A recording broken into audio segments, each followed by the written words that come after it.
হরে কৃষ্ণ। আশা করি বন্ধুরা সকলে ভালো আছেন। আজ রামকৃষ্ণ পরমহংসদেবের কয়েকটি অমৃত বাণী নিয়ে আলোচনা করব। যত্র জীব তত্র শিব, অর্থাৎ যেথায় যেথায় জীব আছে সেথায় সেথায় শিব আছে। আমাদেরকে জীবকে শিব জ্ঞানে যত্ন এবং খাতির করা উচিত, এটাই পরমহংসদেব বলেছিলেন। তিনি সকল ধর্মের উপরেই জোর দিয়েছিলেন। তিনি বলেছিলেন যে সকল ধর্মের পথেই ঈশ্বরকে উপলব্ধি করা যায়।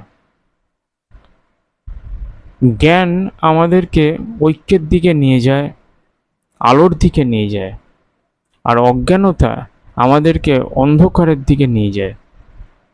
তো জ্ঞান কেমন? জ্ঞান হলো অনেকটা দুধের উপরে জমে থাকা সরের মতো।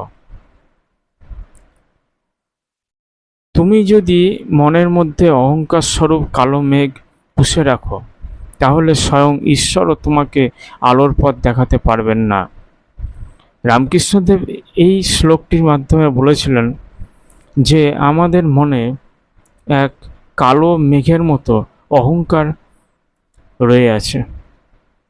যতক্ষণ এই অহংকার থাকবে, ঈশ্বর ততক্ষণ আমাদেরকে আলোর পথ দেখাতে পারবেন না।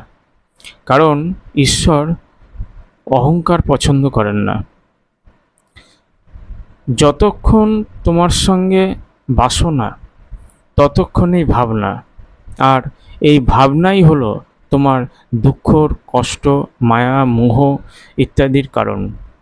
তাই আমাদের দুঃখ, কষ্ট, মায়া, মোহ থেকে যদি আমরা মুক্ত হতে চাই, তাহলে অবশ্যই আমাদের মনের মধ্যে থেকে বাসনা কামনাকে দূর করতে হবে।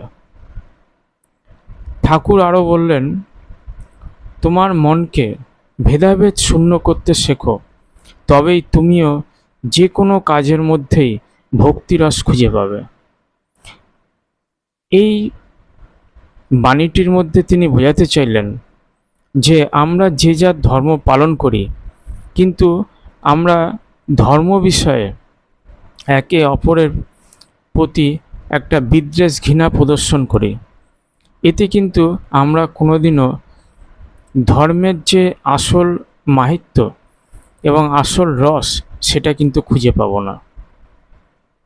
ঠাকুর বললেন, যে ব্যক্তি কোনো স্বার্থই ছাড়া অন্যের জন্য কাজ করেন, ঈশ্বর তার সর্বদাই মঙ্গল সাধন করে থাকেন। অর্থাৎ সমাজে কিছু মানুষ আছে যারা নিঃস্বার্থভাবে অন্যের সেবা করে যান, ঈশ্বর সর্বদা তার মঙ্গলই করেন। ঠাকুর বললেন, একটা কথা সর্বদা মনে রাখবে, জীবনে গুরু সবাই হতে চায়, তবে শিষ্য হবে কয়জন? যদি তুমি শিষ্য হতে না পারো, তাহলে শিখবে কিভাবে জগতের নিয়মকানুন কেমন? ঠাকুর এই বাণীটির দ্বারা বোঝাতে চাইলেন যে আমাদেরকে গুরু হওয়ার জন্য উঠে পড়ে তাড়াহুড়ো করবার কোনো প্রয়োজন নেই। প্রথমে আমাদেরকে শিষ্য হতে হবে। আমরা যদি ভালো শিষ্য হতে পারি, তাহলে আমরা জগতের যে নিয়মকানুনগুলো আছে সেগুলো ভালো করে আগে শিখে নিতে পারবো। তারপর সেই নিয়মকানুনগুলিকে কিভাবে সমাজে কাজে লাগাতে পারবো, সেটা নিয়ে চিন্তা ভাবনা করব, এবং তাহলেই কিন্তু আমরা গুরু হওয়ার যোগ্যতা অর্জন করব। ঠাকুর বললেন, যদি ঈশ্বরকে পেতে চাও, তবে ঈশ্বরকে প্রেম ও ভক্তি দিয়ে বাঁধতে শেখো, তবেই তাকে পাবে। আমরা ঈশ্বরকে লাভ করার জন্য পূজা অর্চনা, যাগযজ্ঞ ইত্যাদি অনুষ্ঠান করি, এমনকি ধ্যান এবং যোগ নীতিকেও ব্যবহার করে থাকি।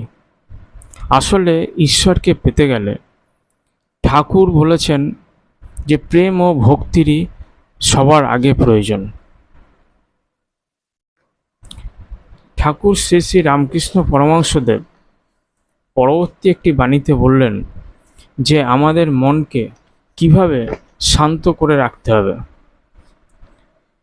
মনকে শান্ত করতে হলে তোমার কাছে যা আছে তার জন্য ঈশ্বরকে মন থেকে ধন্যবাদ জানাও, তার সঙ্গে প্রেমের বন্ধনে আবদ্ধ হও, দেখবে মনের অশান্তি দূর হয়ে গেছে। ঠাকুর এখানে সুন্দর একটি কথা বলেছেন যে তোমার কাছে যা আছে অবশ্যই তার জন্য ঈশ্বরকে ধন্যবাদ জানাও। অর্থাৎ আমাদের কাছে যা কিছু আছে সেইটাই সবচেয়ে বড় জিনিস, এর থেকে বড় আর কিছু হতে পারে না। কারণ আমাদের কাছে যা আছে তা ঈশ্বরই আমাদের সেই জিনিস দিয়েছেন, তাই সেটা নিয়ে আমাদের সুখে থাকা উচিত। ঠাকুর শ্রী শ্রী রামকৃষ্ণ পরমহংসদেব তার একটি বাণীতে বললেন, তোমার ধর্ম আমার ধর্ম বলে কি লাভ, তোমার আমার গন্তব্য সেই একজনেরই তো কাছে। ঠিকই বলেছেন যে আমরা নিজ নিজ ধর্মকে সবসময় বড় বলে মনে করি আর অপরের ধর্মকে ছোট বলি, কিন্তু শ্রী শ্রী রামকৃষ্ণ পরমহংসদেব বলেছেন এটা মোটেও ঠিক নয়। যে যার ধর্ম পালন করবে, কেউ কারো ধর্ম নিয়ে অযথা ঝগড়া করা একদমই উচিত নয়। ঠাকুর শ্রী শ্রী রামকৃষ্ণ পরমহংসদেব তারপর লোভ সম্বন্ধে কিছু তার বাণী বললেন। তিনি বললেন লোভ ত্যাগ করা উচিত। এই কথা বলতে গিয়ে ঠাকুর বলেন, লোভী মানুষের মন অনেকটা নর্দমায় বেড়ে ওঠা কীটের মতো, মানে অর্থাৎ পোকার মতো। তাকে যতই ভালো জায়গায় রাখো না কেন সে ছটপট করেই মারা যায়। সংসারের কথা বলতে গিয়ে শ্রী শ্রী রামকৃষ্ণ পরমহংসদেব বললেন, মনে যেমন একটা বন্ধন আছে তেমন মনের মুক্তিও আছে। এই সংসারে তুমি ঈশ্বর প্রেমে নিজের চেতনাকে মুক্ত করবে, নয় তুমি সংসার বন্ধনে বন্দী হবে। হরে কৃষ্ণ। শ্রী শ্রী রামকৃষ্ণ পরমহংসদেবকে আমার কোটি কোটি প্রণাম।